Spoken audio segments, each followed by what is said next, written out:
They laughed at the harvest supper. My niece raised her cup and called me our town's coupon queen. Polite chuckles, one uneasy cough. I smiled.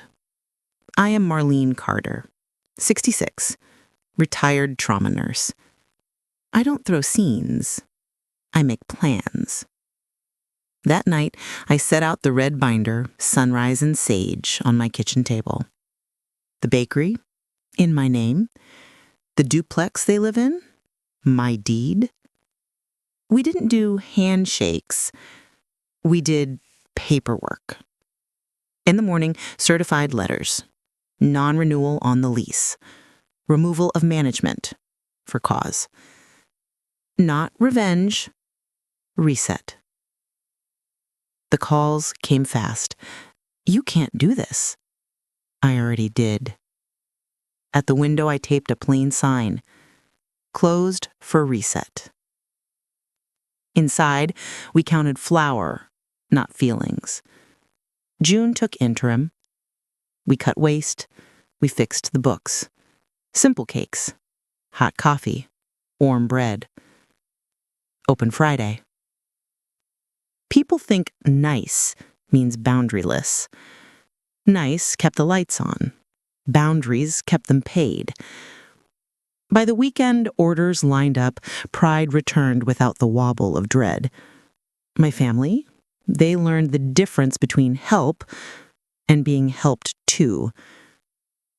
And if you're wondering how a church dinner joke turned into certified mail and a bakery that finally runs on time, start with one small sound on a quiet Thursday. A cheerful email that said, "Welcome to your new Ashley Home Store card."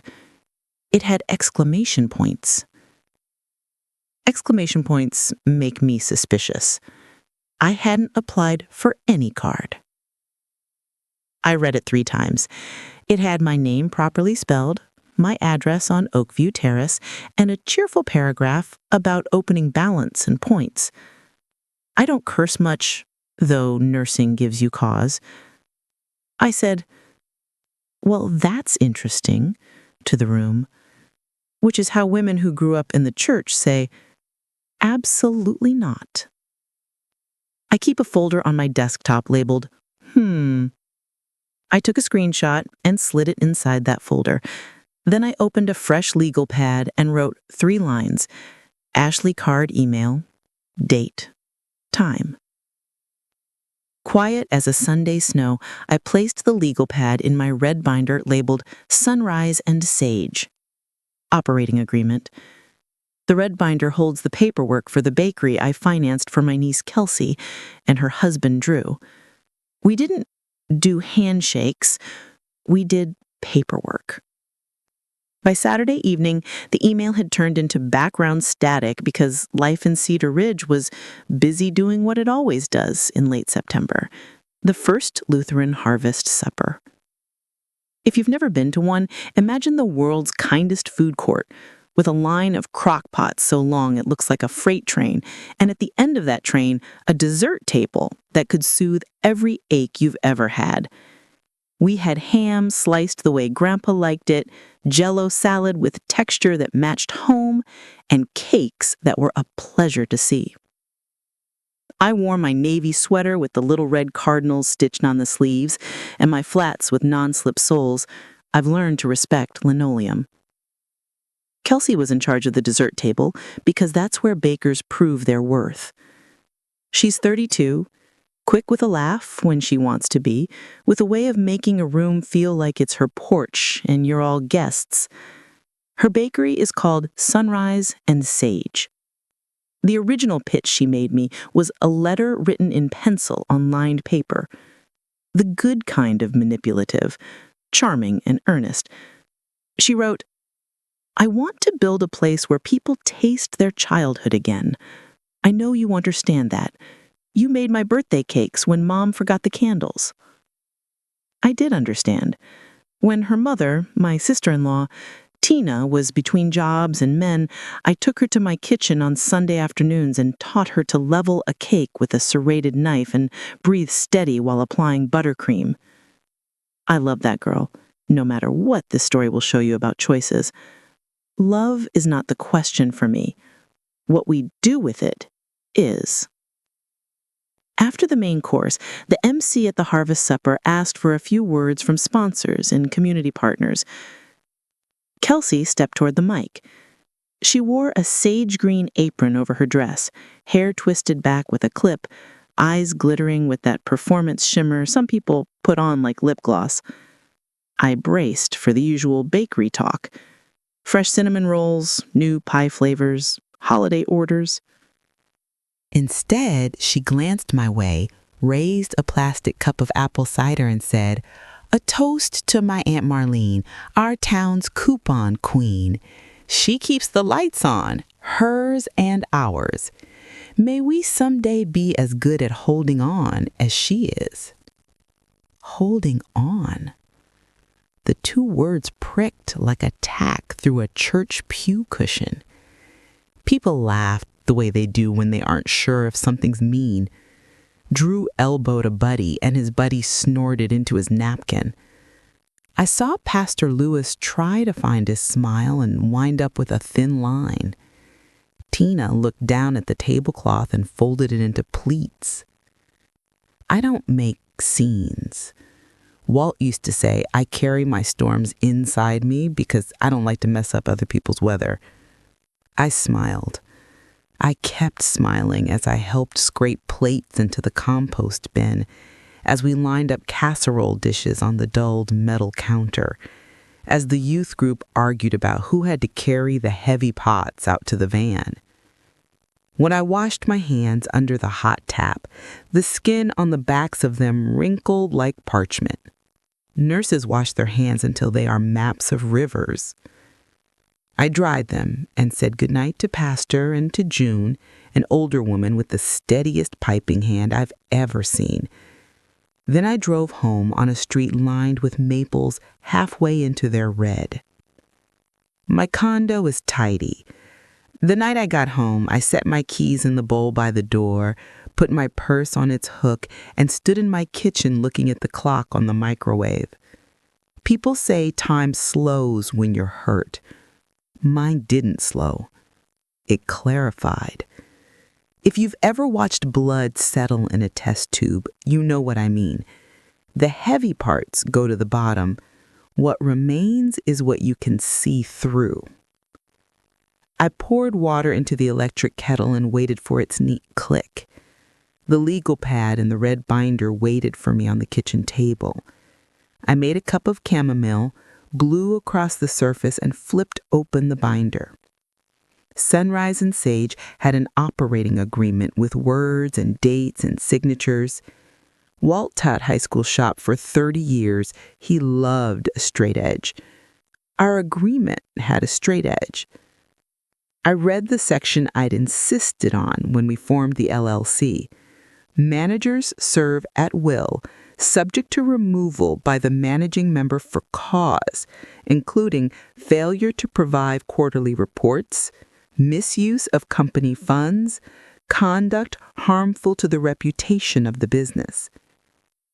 I took a pen and underlined the phrases that mattered. In the margin, I wrote, "Green return card, send options." I called Hannah Price Sunday morning. Hannah's phone gives you that double buzz that tells you she's either in church or just left. She grew up in a parsonage and understands that the aftermath of a church dinner is where half the county's emergencies start. "Hannah, it's Marlene," I said when she answered. "I'm done letting something run me ragged." "How done?" she asked. "Signed, stamped, and returning the green card done." She said, "Come by after 1. I'm making a pot roast, but I can pause." At 1 o'clock on the dot, I was seated at her kitchen island, the house smelling like onions and bay leaves and Sunday. I showed her the email screenshot. I showed her the red binder. She read quietly, lips moving to the rhythm of the words. Then she set her forefinger on the contract and tapped twice. "You were smart," she said. "You built yourself a lever."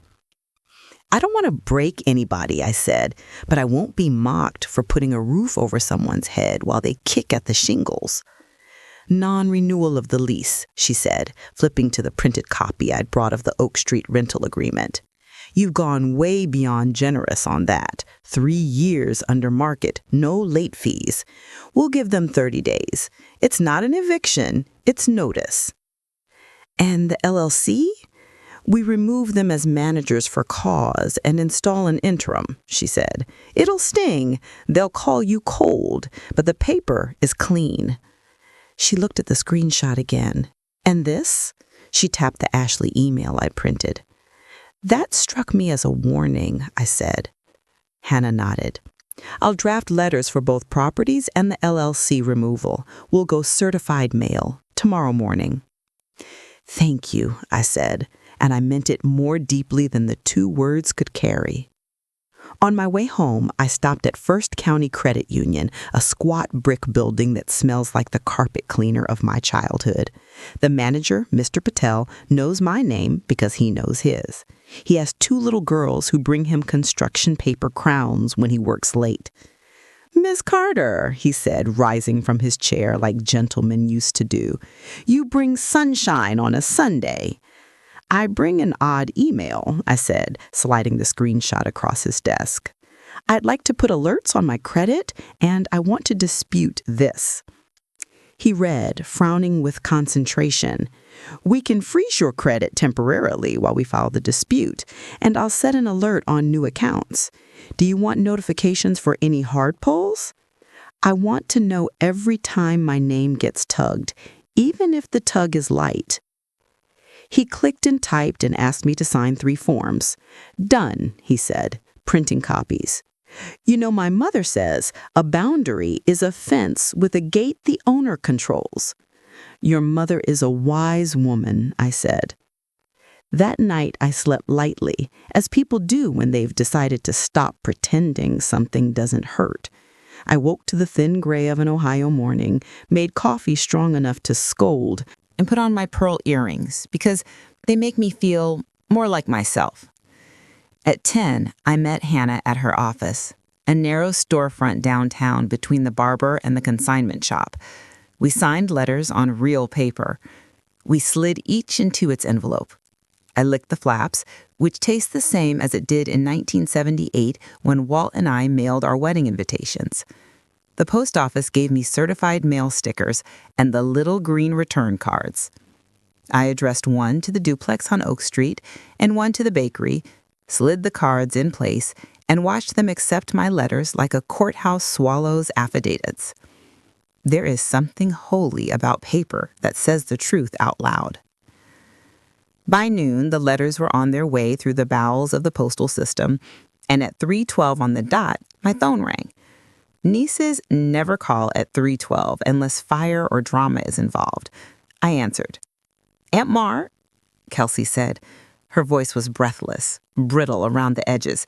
We just got these things from some lawyer. They say we're removed, like fired removed.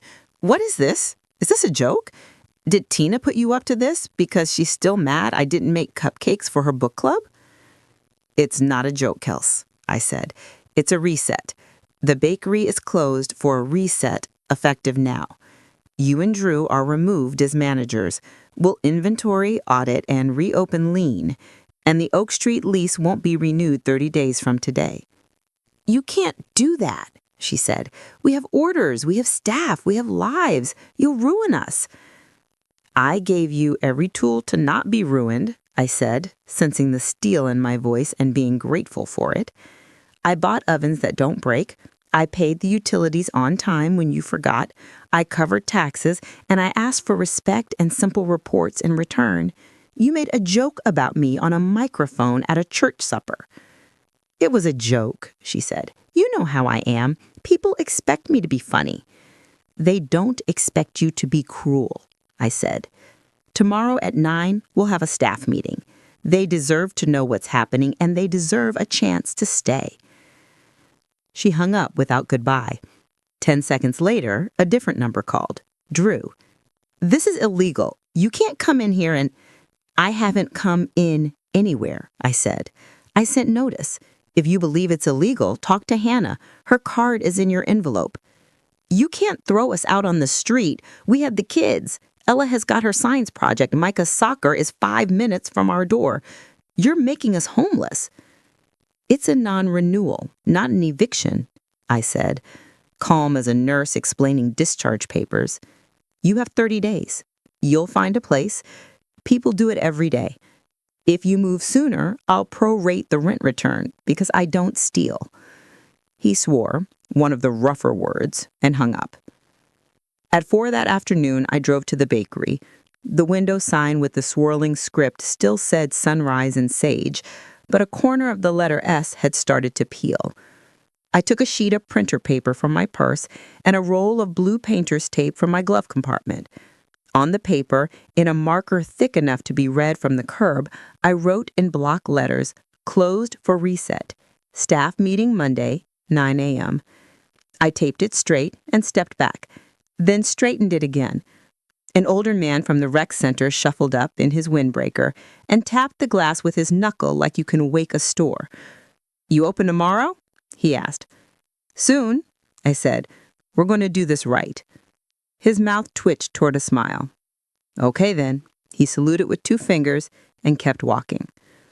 By the time I got home, my sister-in-law Tina had left a message on my machine because she refuses to text for reasons known only to women who refuse to text. I called her back. A game show blared in the background. "Marlene, you can't do paperwork to family. It is tasteless. Paperwork is how people behave when they don't want to scream. It keeps things straight. You always liked your control," she said, not quite managing to keep the disdain out of the voice. "I like boundaries," I said. "The difference is who the boundary benefits." That night, the doorbell rang around 7. When I opened it, a neighbor stood there with Ella and Micah, backpack slung, cheeks pink with the cold. Ella spoke first, her words tumbling. "Mom told us to leave you alone, but Coach Dan said grown-ups can be wrong and we're not in trouble, and we know you have banana bread sometimes. And come in," I said, because there is no universe in which I let Walt's great-niece and great-nephew shiver on my porch. Shoes off on the rug. They crowded into the kitchen like a weather front. I poured chocolate milk, the way I always do, with a little extra splash at the end to make the foam rise, put slices of banana bread on plates, and waited until the breathing settled. "We're not homeless, are we?" Micah asked, without drama, which hurt me more than if he'd cried. "No," I said. "You're moving. Those are different. You'll grumble about your new shower pressure and the weird way the light hits your window in the morning and the train that honked at the wrong hour. That's not homeless. That's life." "Mom says the bakery is closed because you're mad," Ella said, choosing each word like stepping stones across a stream. "She says you're lonely and like making rules." "Your mom is right about one thing and wrong about another," I said. "I like rules because rules keep people from getting hurt, and I am many things. Lonely is not one of them. My condo is quiet. Quiet is not always lonely."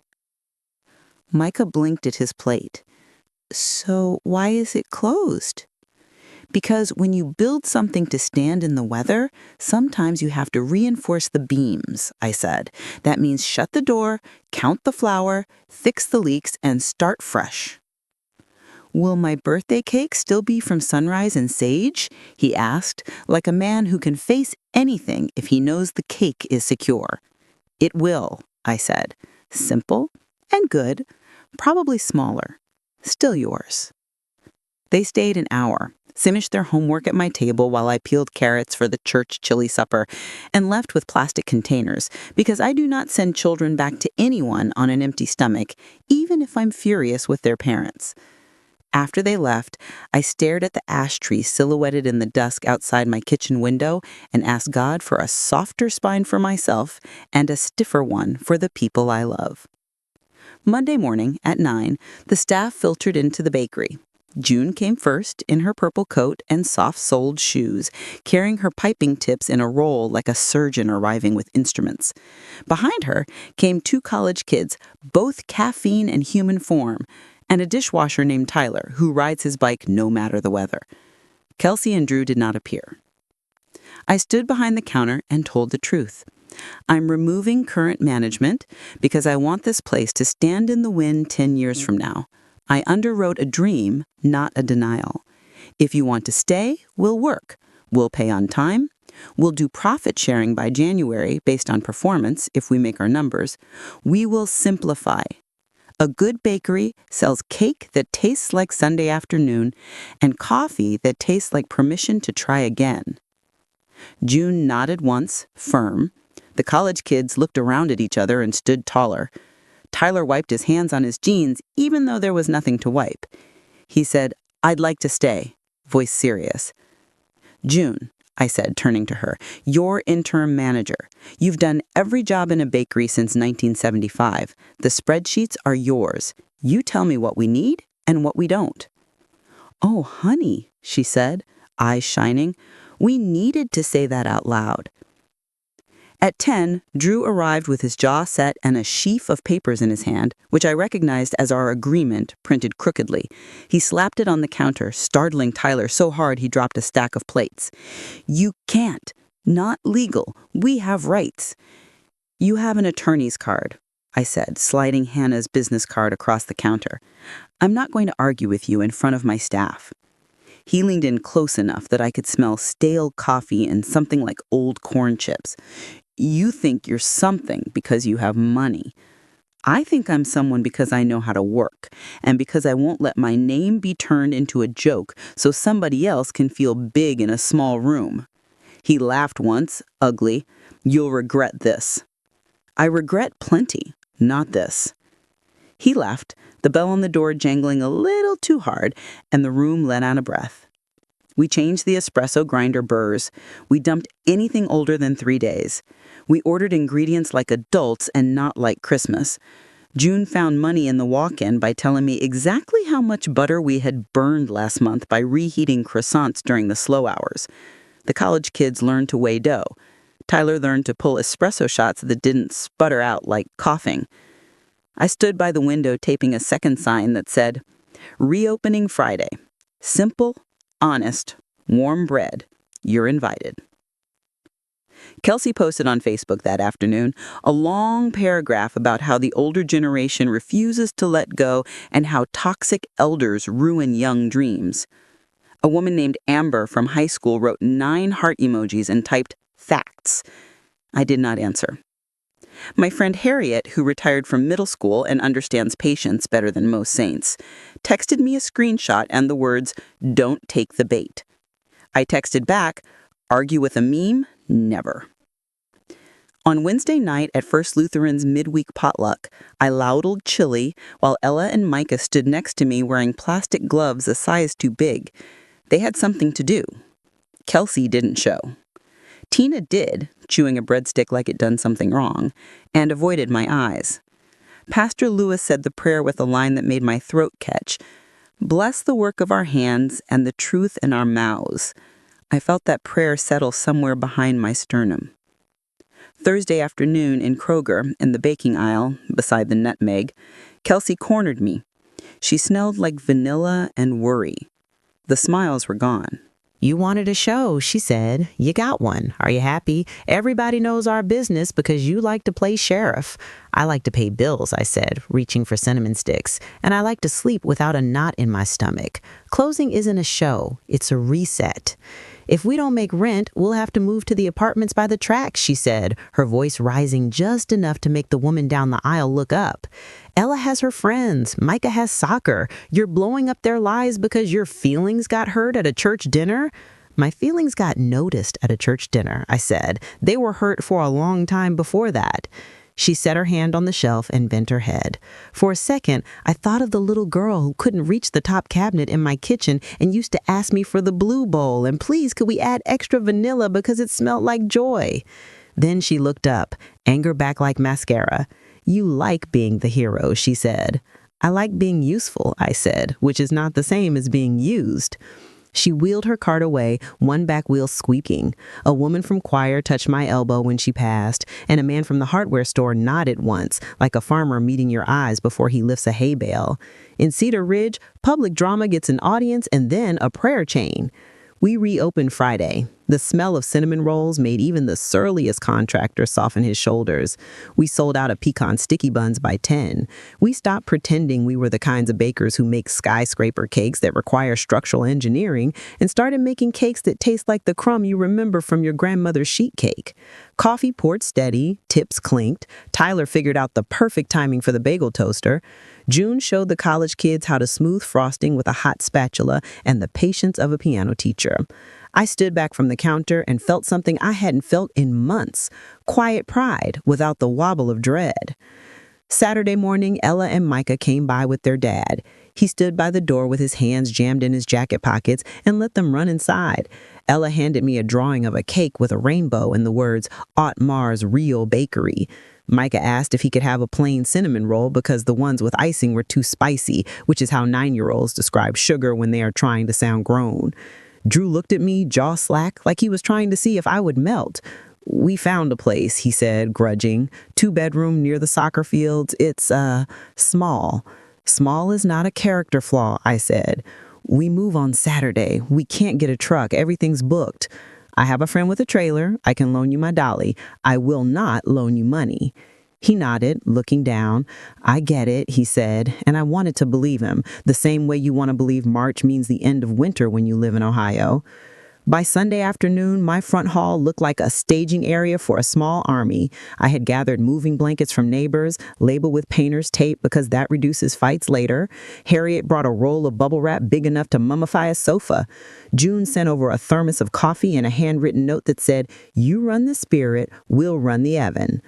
I did not organize their boxes because I promised myself years ago I would never again alphabetize an adult's chaos. I did make a stack of peanut butter sandwiches and set out apples and a cooler of water. Kelsey did not look at me much during the move. She lifted, she directed, she snapped at Drew twice and then apologized.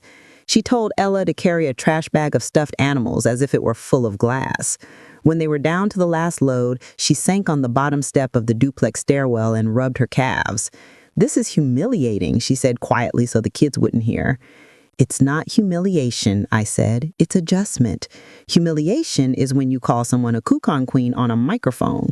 This is simply new." She looked up, tears made her eyes bright. "I didn't think it would stick in your head," she said. "I was performing." It didn't stick. It slid right through and knocked down a row of things I'd let wobble too long. Moving day ended with a living room of boxes and a pizza on the counter of their new apartment that tasted like relief. The balcony collected leaves instead of bird feeders. The train horn came twice every hour. Ella sat on the floor with a notebook and made a list titled Things That Are Okay and Things That Are Going to Be Okay Later. I wanted to kiss her forehead and also to turn the earth backward to undo all my own pieces and how they learned to cross later off their list and go straight to now. 90 days is both forever and a blink. In Cedar Ridge, 90 winter days include 1 ice storm, 3 snow days, a school carnival, and the kind of cold that make your hair hurt. 90 days after the harvest supper, Sunrise and Sage ran like a train that knew how to stop for snow and still keep a schedule. We sold out of pies by noon on Thanksgiving Eve and only burned 1 batch of rolls, which we sent home with Tyler because something about cinnamon makes his younger brother do his homework faster. We turned the big glass display case into a simpler shrine to sweets. Sheet cakes with shell borders, chocolate cake with a ganache that glows a little, lemon bars dusted just enough to remind you of powdered sugar on your mother's apron. June insisted on profit sharing for the staff in January, and I ran the numbers with a pencil and real paper because I don't trust spreadsheets that haven't been touched by a hand. When I told them on a Tuesday afternoon between the breakfast rush and the lunch lull, the college kids whooped like they'd been handed season tickets to something sacred. And Tyler cried the kind of tears men try to swallow because the busboy job had paid off his past-due phone bill and given him the feeling that he could stand tall in a room. Kelsey got a job at the grocery store bakery, the one by the rotisserie chickens. She texted me pictures of drop flowers she'd piped on a tray of cupcakes, each slightly off-center. "They teach us to do them fast," she wrote. "I get paid by the hour." I sent back a video June had made of her hands, only her hands, showing slow, steady pressure and the twist that makes the petals settle. Kelsey hated being coached by me. She loved being coached by June's hands. Drew started working in delivery for a farm supply warehouse. He bought boots with stiff ankles. He came home at night tired enough to sleep through his own snoring. He quit making jokes about my library card and started making casseroles with what he had in the fridge. He told me once in the doorway of the bakery, looking down at his keys like they were a puzzle, "I never thought about the fact that somebody has to pay for lights to be on. I figured they just were." I said, "They are because somebody pays." And we looked at each other for a long second, like two people who had finally agreed on gravity. Ella learned to budget her babysitting money in an app. She refuses to call it an allowance because it makes her feel 12. She learned the cost of a gallon of milk and the way pennies can add up like snowflakes on a sleeve. Micah shoveled 3 driveways with his friend and made $11, which he announced like a man who had made a first million. When he took me to lunch with that money at the diner on State Street, grilled cheese, tomato soup, 2 apple pies, for us, not for sharing with anyone. He told the waitress that he was treating because the women in my family work hard, and I had to pretend to dig in my purse for a tissue while he presented his wrinkled bills like an offering. One Saturday in February, Kelsey came into Sunrise and Sage wearing the red apron I bought her when the dream was shiny and new. Snow freckles dotted her hair. She didn't have the old sparkle, the shine of easy. She had resolve. She said, "I want to apply," she said, hands flat on the counter, "for afternoons. I don't need keys. I don't need to order. I just want to work." "You'll report to June. Clock in, clock out. Reviews in 4 weeks. We can talk about more later. This is not a story where you waltz back in on a cloud and get to swan around calling shots." "I know," she said. "I've had 3 months to strip off the part of me that liked being admired more than being accountable." I stood there, remembering her at 12 with frosting on her chin and her ponytail crooked, and the way she called me Aunt Mar like it was a spell. I remembered the church mic and the words that pricked. People think forgiveness is a door that swings once and then the room smells like lemons and all the furniture is new. Forgiveness, if I've learned anything, is a stove you keep rekindling, a pot you keep stirring so it doesn't scorch. "Welcome back," I said, hairnet in the drawer. Her first day, June set her on buttercream roses. Kelsey's hands shook for 4 tries, then steadied. June didn't praise too soon. She waited until the 5th rose, the one that sat on the cupcake with its shoulders back, and said, "There she is," as if the flower were a girl finding her posture. We didn't talk about money for 6 weeks. We talked about birthdays and funerals, the twin poles of a bakery's calendar. We talked about whether people now want heart sprinkles on Valentine's Day or whether they want lemon bars, because February requires brightness. We talked about Ella's science fair project, a diorama of the water cycle that used cotton balls glued in the wrong places, and Micah's soccer cleats, which fit exactly 10 minutes before his toes learned about growth. You learn the measure of a person most in ordinary moments. Kelsey came to work on time every day for a month. She stayed late when the after-church crowd on Sundays wiped out our tray of cinnamon rolls by 10:45. She wiped the case glass without a flounce. She didn't complain when June told her that her crumb coat was messy and that people notice messy even when they pretend they don't. She asked me one Tuesday whether I thought we could ever be what we were, and I said, "I hope we can be something better." March brought my 70th birthday and a surprise in the fellowship hall between services. The choir sang mostly on key. Someone had put a crooked candle on a sheet cake that looked like it had been frosted by a man in a hurry, which in fact it had, from the looks of Pastor Lewis's hands. People told stories that made me glance at the ceiling so I wouldn't cry too hard into the frosting. No one made a joke about coupons. Kelsey hugged me in the line. Her voice was steady in my ear. "Happy birthday, Aunt Mar. You are not lonely. You are yourself." That may not sound like a blessing to most ears. To me, it felt better than expensive jewelry.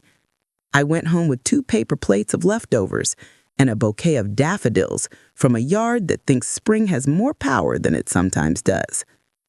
That night, Ella texted me a photo of their tiny kitchen, spaghetti simmering, steam fogging the window, Drew at the stove with a towel slung over his shoulder, Micah setting the table with mismatched forks and a concentration that could fix a satellite. She wrote, "We're okay. It's small, but it feels real." I sat in my quiet living room, looked at the framed picture of Walt in his shop apron, and felt my life fit me. Grief is still there. Love doesn't evaporate.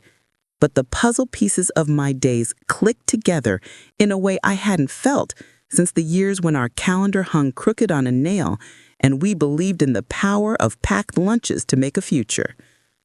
A week later, I went back into my folder on my laptop and opened the screenshot of the Ashley Home Store email. The dispute had gone through. The account had been closed, flagged as fraudulent, and if you believe what Mr. Patel tells you with his solemn eyes, unlikely to hurt my credit. I hovered the mouse over the file and then clicked delete. Close for reset doesn't only mean businesses and leases. It means not dragging every old sting into the next room. Spring in Ohio is a trickster. You can mow your lawn one day and scrape ice off your windshield the next. We moved along with it. The bakery and the family we'd complicated, and the one we were making new. Sunrise and Sage put out strawberry pies in May, which sold fast. We had to ration them. Kelsey started to laugh again in a way that didn't sound like taking a bow.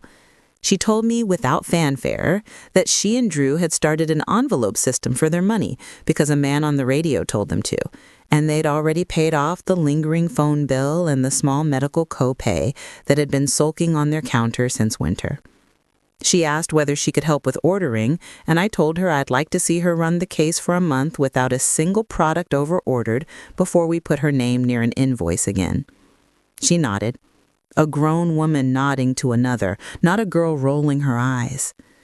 I saw them at the soccer fields, sitting on lawn chairs under a cheap shade tent, Micah's hair stuck to his forehead with sweat, Ella chewing a piece of gum like it contained world peace. They waved. I waved back. We told each other the weather was our mutual enemy and went home with red cheeks and the satisfaction of nothing complicated. For a while, Tina stayed angry.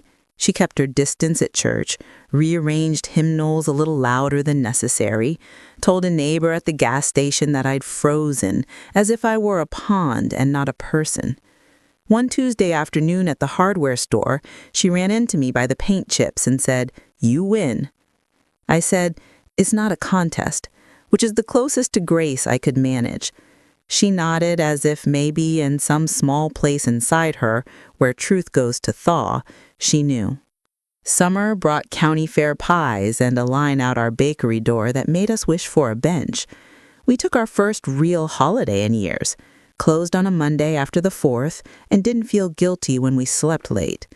I watched fireworks from my balcony and found myself saying out loud, "There's beauty in small victories." And it didn't sound like a line from a greeting card. It sounded like the truth you pass to the person sitting beside you so they'll have something to hold. One afternoon in August, a young couple came into the bakery with the letter in hand and the look of people who have rehearsed a speech in their car. "We have a dream," the woman said, smiling. "We heard you helped your niece start this place."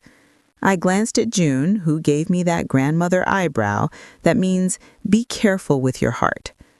I listened to their pitch, I asked them questions about inventory and margins and what they would do if their second fryer broke the day before Thanksgiving. When they left, I wrote a single sentence on a yellow sticky note and stuck it to the red binder. Help, don't rescue. The difference is a line that protects both sides of a relationship. A year from the day I taped "Closed" for reset to the bakery window, I took doilies from the cupboard and set them under simple cakes, as if they were lace colors on good dresses. We made a sign for the wall that said, "A bakery is a small room where sugar and heat and honest work make something people can carry away." Kelsey came in wearing her red apron, hair in a bun, face without the shine that used to be her shield, and handed me a small white box tied with ribbon. Inside was one cupcake, vanilla with lemon frosting, with the words "Thank you" piped so neatly they looked printed. She said, "You and I will never agree on everything. You like lists, I like loud, but I want you to know something. I see you. Not the money, not the binder, you." I touched her cheek the way I used to when she was small, with my palm, not my fingers, so it didn't feel like inspection. "I see you too," I said. Not the Facebook posts, not the mic at church, the girl who learned to smooth frosting with her breath, the woman who got a job and kept it, the mother who's teaching her children that work is not a punishment, it's a way to participate. We boxed up a dozen cinnamon rolls for a man from the county courthouse who said his office needed something to sweeten the meeting they were about to have about road salt.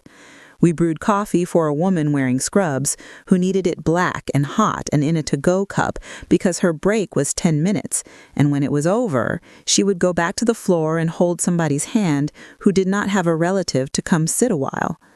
I wiped the counter in circles and felt my shoulders drop.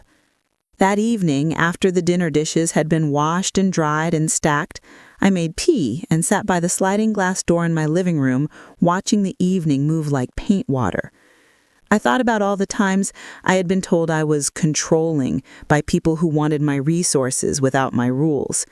I thought about the marriages that fell apart quietly while the yard stayed mowed.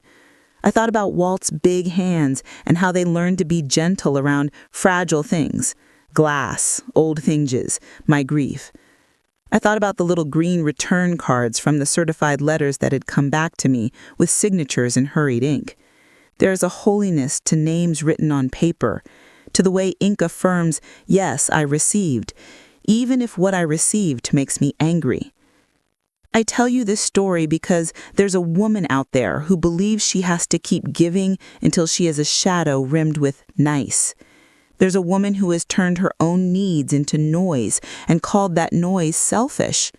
There's a woman who thinks that if she stops, some fragile ecosystem will collapse and everyone will blame her. Maybe she's in your church, folding tablecloths at 9:30 on a Tuesday. Maybe she's behind you at the grocery store, putting back the good butter because the budget got tight. Maybe she's you. Maybe some young woman will need that butter. I want to stand in front of that woman and say, love that cost your dignity isn't love, it's leakage. Boundaries aren't walls you push up to make other people small. They're fences with gates you control so what is mean stays out and what is precious doesn't wander into traffic. You can say no. You can say not like this. You can say I need receipts and respect and no microphone jokes. It won't make you cold. It will make you honest. And honest is warm in a way that doesn't evaporate when the room clears. The sign on our bakery still says sunrise and sage. The S no longer peels. The employees know their hours. The tips jar fills with singles and gratitude. June pipes roses that make high school girls gasp when they pick up cakes for grandmothers who turned 80 in rooms decorated with crepe paper and the soft bric-a-brac of memory.